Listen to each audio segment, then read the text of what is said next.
చిన్న పిల్లలు ఉంటారు, Yes. అంటే స్కూల్ గోయింగ్ చిల్డ్రన్ Mm. అనుకుందాం. Mm. వాళ్ళు మామూలుగా ఏ క్లాస్ లో ఎలా చదివినా ఇప్పుడు ఒకప్పుడు 7th మనకి కామన్ ఎగ్జామ్ ఉండేది. Yes. 10th కి వచ్చేసరికి అంతో ఇంతో భయపడుతూ ఉంటారు. అవును.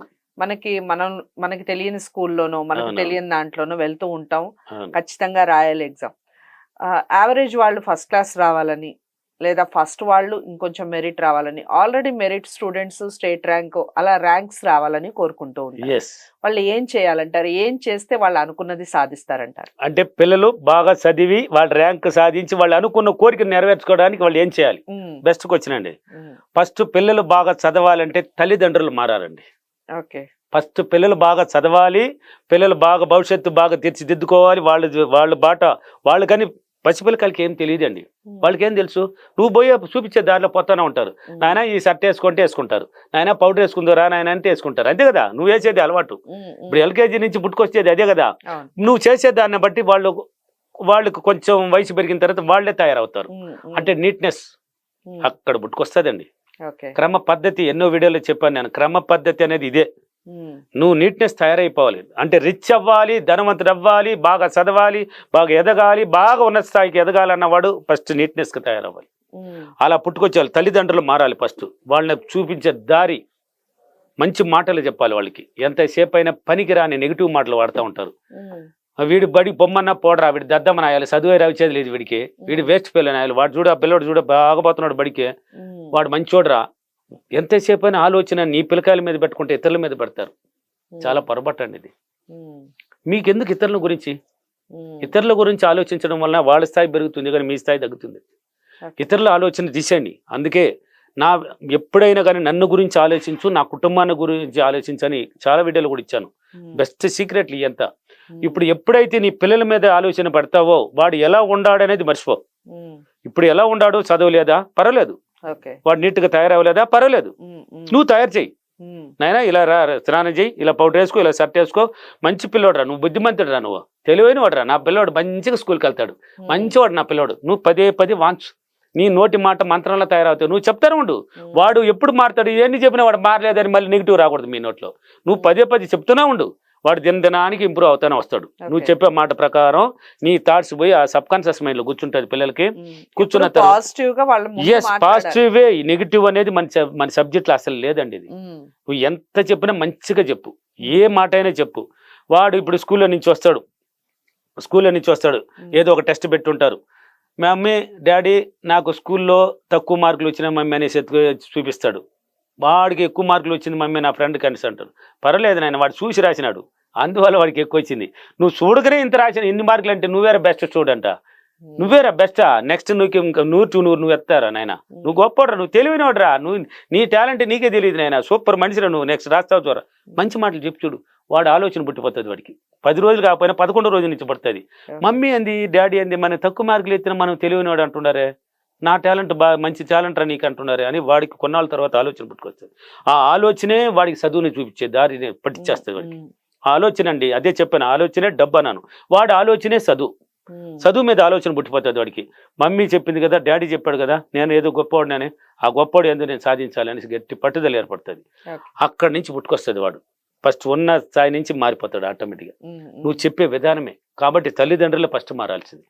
పిల్లలు బాగా ఎదగాలి, బాగా సాధించాలి. చెప్పండి, ఇంకా పిల్లలు ఇప్పుడు ఒక IAS కలెక్టర్ అవ్వాలి, నువ్వే క్రియేట్ చేయాలి. వాళ్ళకి తెలియదు కదా. పిల్లలకి చిన్న వయసులో నుంచి నాయన నువ్వు డాక్టర్ అవ్వాలి, నువ్వు MBBS ఖచ్చితంగా, నువ్వు టీచరు. ఒక 3 పిల్లలు ఉన్నాను అనుకో, నువ్వు డాక్టరా, నువ్వు MBBS, నువ్వు డాక్టరు, నువ్వు వచ్చి IAS, నువ్వు వచ్చి టీచరు. 3 పేర్లు పెట్టుకోవాలి.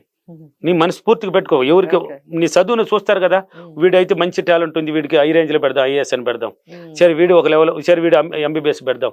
ఈ అమ్మాయి టీచర్ వారికి, సర్లే మా టీచర్ అమ్మా భారతీయ రా చదువుకో. ఏం చెప్పాలి? టీచర్ అమ్మా నువ్వే పిలవాలి. నీ మాట ఏం మంత్రం అక్కడ. నువ్వు ఈ చిన్న వయసులో నుంచి కానీ టీచర్ అమ్మ అని కానీ పలుకుతూ ఉన్నావంటే ఆ అమ్మాయితో, అది నీకు తెలియకనే వాళ్ళకి తెలియకనే ఆ సబ్ కాన్షియస్ మైండ్ బో గట్టి కూర్చుని వస్తుంది. కొన్నాళ్ళ తర్వాత ఆ అమ్మాయే చెప్తుంది నేను టీచర్ అయ్యే తీరుతాను, నేను టీచర్ని అంటుంది. ఆ అమ్మాయి నోట్ల నుంచి వస్తుంది. ఇప్పుడు IAS అన్నావు అనుకో, ఒక అబ్బాయి మీ ఇంట్లో పెద్ద అబ్బాయి అనుకో, నాయన నువ్వు IAS, రే IAS ప్రసాద్ రా, నువ్వు పిలవాల్సింది IAS ప్రసాద్ అని పిలవాలి. ప్రసాదా యాంద్ర నువ్వు మాటలు మాట్లాడకూడదు. IAS అన్నప్పుడు వాడికి ఎలా మంచి గౌరవం కదా. నాయన IAS ప్రసాద్ గారు రా, పిలువు, నీ మాటే మంత్రం అండి, గొప్పగా సాధించబడుతుంది అండి. చూడండి నా ఫీడ్బ్యాక్ లో ఉన్నాయి, పిల్లలు చదువు బాగానే చదవరంట. ఒక లేడీ చెప్తుంది, చాలా ఉన్నాయి అలాగా, విజయవాడలో మన జరిగింది, చూపి వీడియో ఉన్నాయి. మమ్మీ నేను ఎంత చదివినా రాలేదు మమ్మీ అన్నది అంట పిల్ల, అమ్మాయి. మా చెప్పకూడదమ్మా అలా, తప్పు నాయనా, మన గురువు ఏం చెప్పాడు విశ్వమణి గారు, వచ్చేసింది నేను చదివినాను మమ్మీ, నాకు వచ్చేసింది అని అనుకుంటూ చెప్పు నాయన, అది వచ్చేస్తుంది నాయన. అలా చెప్పి వాళ్ళ అమ్మ చెప్పిందంట, అలా చెప్పు మమ్మీ నాకు వచ్చేసింది మమ్మీ.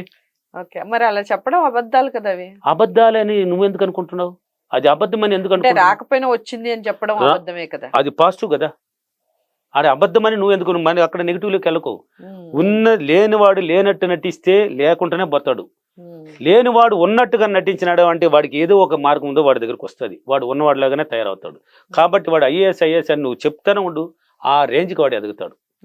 ఎట్టి డౌట్ లేదండి. ఎంబీబీఎస్ అని పెట్టు ఒక అమ్మాయికి, మా డాక్టర్ అమ్మా, ఎంబీబీఎస్ డాక్టర్ అమ్మా రామ్మా, లలిత రా చదువుకో, ఈ పని చేయి, టిఫిన్ డాక్టర్ అమ్మా రా టిఫిన్ తెద్దురా, ఇలా చెప్పాలండి.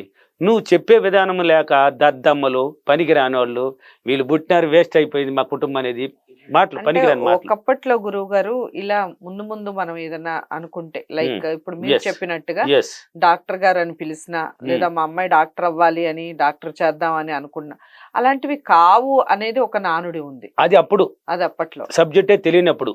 ఇప్పుడు ప్రపంచం, ఇప్పుడు బయట దేశాలంతా ఈ లా ఆఫ్ అట్రాక్షన్ ఉపయోగించి కోటీశ్వరులుగా మంచి మంచి ఉన్నత స్థాయి రాష్ట్రాలుగా ఉన్నాయి, ఉన్నత దేశాలుగా ఉన్నాయి. మన ఇండియా మాత్రం, మన భారతదేశం మాత్రం వెనుకబడింది కారణం ఇదే. మనం పూజలు మంత్రాలు తంత్రాల మీద పడతాం. ఇప్పుడిప్పుడే కదా బయట వచ్చింది. ఎంతమంది సక్సెస్ లా ఆఫ్ అట్రాక్షన్ ఉపయోగిస్తే నువ్వే దేవుడు. దేవుడు ఎక్కడే లేదు, నీలో ఉంది. నీలో ఉన్నాడు ఇంకొకడు. మీరిద్దరండి, మీ పేరేం పేరు? జ్యోతి గారు. మీరిద్దరు ఇప్పుడు నాతోనే మాట్లాడుతున్నారు. మీరు నీ యొక్క మైండ్ ఇక్కడ మాట్లాడితేనే మీ ఇంటికి దగ్గరికి వెళ్ళిపోతుంది. ఇప్పుడు భర్త ఏం చేస్తున్నాడో, పిల్లకాయలు ఇంట్లో ఉన్నారా, లేక టిఫిన్ తిన్నాడా, ఆయన మధ్యాహ్నానికి వస్తాడా, నాతోనే ఎంకరేజ్ చేస్తూనే ఉంటారు మీరు. నీ మైండ్ పోయి తిరుక్కొని వచ్చేస్తుందండి. ఎంత గొప్ప చూడది. నీ మాత్రం నాతోనే మాట్లాడుతున్నావు, యాంకరింగ్ చేస్తూనే ఉన్నావు. నీ యొక్క మైండ్ మొత్తం తిప్పుకొచ్చేస్తుంది. వాడిని కంట్రోల్ తెచ్చుకోవాలి. ఆమెనే ఆ సబ్ కాన్షియస్ మైండ్ కంట్రోల్లో పెట్టుకోవాలి. ఒక్కసారి కనుక కంట్రోల్లోకి వచ్చేసింది అనుకో, నువ్వు ఏం చెప్పినా వేదమే. నువ్వు ఏం చెప్పినా నీ భర్త నీ కంట్రోల్లో ఉంటే నీ మాట వింటాడా లేడా? 100% వింటారుగా. మీరు మీ భర్త కంట్రోల్లో ఉంటే మీ భర్త మాట మీరు వింటారా లేదా? వింటారు. వినాలి కాదు, వింటారు. అది రూల్. అక్కడ అది ఎలా సాధ్యమో ప్రేమతో సాధ్యం. ప్రేమతోనే కదా. ఒక అహంకారంతో ఏం సాధించలేమండి. అక్కడ ప్రేమతో సాధ్యం కానిది ఈ సృష్టిలో ఏది లేదండి. అన్నిటిని ప్రేమించాలి. ఏదైనా ప్రేమించి చూడు. ఏదేమున్నది. శత్రువునే ప్రేమించే కాలంలో నిన్ను నువ్వు ప్రేమించుకొని, నీ భర్తను నువ్వు ప్రేమించుకొని, పిల్లలను నువ్వు ప్రేమించుకోకపోతే ఎవరు ప్రేమిస్తారు? నీ భర్తను నువ్వు ప్రేమించకపోతే పక్కంటే అమ్మాయి చూస్తూ ఉంటే నువ్వు ఒప్పుకుంటావా? ఒప్పుకుంటారా? ఒప్పుకోరు. అప్పుడు నువ్వు ప్రేమించు. అతని పరిస్థితి ఏంది ఎప్పుడు? అందుకే మిమ్మల్ని మీరు ప్రేమించండి, మీ కుటుంబాన్ని మీరు ప్రేమించుకోండి, దేనినైనా ప్రేమించు. ఈ పిల్లలు మామూలుగా ముఖ్యంగా ఈ కరోనా పీరియడ్ లో బాగా కొన్నిటికి, అంటే కొన్ని బ్యాడ్ అనుకోవచ్చు, బట్ అవి నిత్యావసరం అయిపోయాయి. లైక్ మొబైల్స్ అనుకో. మొబైల్స్ ని వాళ్ళు ఇప్పుడు వాడటం అనేది అవసరం లేదు, కానీ అప్పుడు మనమే చేతికిచ్చి అలవాటు చేసాం. ఎందుకంటే ఆన్లైన్ క్లాసెస్ అని పెట్టారు కాబట్టి, ఒక సంవత్సరం మొత్తం క్లాసెస్ లో నడిచారు కాబట్టి, ఇప్పుడు మొబైల్ లాక్కున్నా కానీ అనవసరంగా వాళ్ళు డిస్టర్బ్ అయ్యే ఛాన్సెస్ వచ్చేసాయి. సో వాళ్ళని ఆ అట్రాక్షన్ నుంచి ఇప్పుడు మీరు చెప్పిన ఈ పుస్తకాలని ప్రేమించే అట్రాక్షన్ కి ఎలా మలచాలంటారు? సూపర్ గా మార్చొచ్చండి. ఫస్ట్ నేరుగా పోయి సెల్ను పెరుక్కునే అలవాటు మాత్రం నిలిపోయింది. పిల్లల దగ్గర సెల్ ఉంటుంది, ఇచ్చేసి ఉంటారు. వాళ్ళు చూస్తూ ఉన్నప్పుడు పెరిగినారనుకో, వాళ్ళ మైండ్ మొత్తం నెగిటివ్లోకి వెళ్ళిపోతుంది. ఏడుపులో లేక ఏదో ఒక బ్యాడ్ తయారవుతారు. అలా కాదు, అది చూస్తూ ఇంకొక దాని మీద డైవర్ట్ చేయాలి. అంటే దాన్ని ఇచ్చేయాలి. అంటే దాంట్లో నుంచి మార్చడానికి మనం నువ్వేం చేస్తావు అంటే, ఇప్పుడు పుస్తకం చదవాలన్నా లేక ఇంకేదైనా చూపించాలి, వేరే దాన్ని చూపిస్తూ మరి దీన్ని చూడేమా, ఒకసారి చూడేమా, నువ్వు కూడా ప్రేమతో పక్కన కూర్చో, నువ్వు కూడా చూసినట్టు ఇంట్రెస్ట్ గా. అంటే పిల్లలకి అమ్మా ఇప్పుడు చూడమ్మా, ఇప్పుడు ఏం జరగబోతుంది అంటే, అమ్మా ఇప్పుడు చూస్తూ ఉండమ్మా, ఈ హీరో రాబోతాడు, అబ్బా ఇప్పుడు జరగబోతుంది అంటే డైవర్ట్ చేయాలి మనం. ఇప్పుడు ఆ మైండ్ అంతా దాని మీద ఉంది. నువ్వేదో కొత్తగా చెప్పబోతుంది అని అమ్మాయి దాన్ని అక్కడ పక్కన పెడుతుంది. దేన్నే? ఆ సెల్ ఫోన్నే. అవునా ఇప్పుడు హీరో రాబోతాడు చూడమ్మా, ఇప్పుడు వాళ్ళిద్దరు చూడమ్మా, ఇది పెట్టు చూడమ్మా, కథ చెప్తా, ఏదో ఒకటి చెప్పి డైవర్ట్ కొద్ది కొద్దిగా డైరెక్ట్గా పెరిగినావంటే నెగిటివ్లోకి వెళ్ళిపోతారు. అలవాటు చేసింది నువ్వే, ఇప్పుడు మార్చాల్సింది నువ్వే. నీ వల్ల అవుతుంది. కానిది లేదండి. నువ్వు ఏమీ లేనప్పుడు అన్నం గోరు ముద్ద తినలేదనేసి నాయన ఈ అమ్మాయి అన్నమే తినేది లేదు, సెల్ ఫోన్ లేదు, ఒక బొమ్మ పెట్టేసి దీన్ని చూడరా నాయన, ఇంకా నోరు పెట్టుకో, నువ్వే కదా చూపించినావా, చూపించినావు లేదా, ఇప్పుడు అదే అలవాటు నువ్వు మార్చే ఈజీగా అవుతుందండి. ఎవరైనా ఏదైనా సాధ్యం అండి, సాధ్యం కానిదే లేదు మన సబ్జెక్ట్, ఏదైనా సాధ్యం. ఓకే.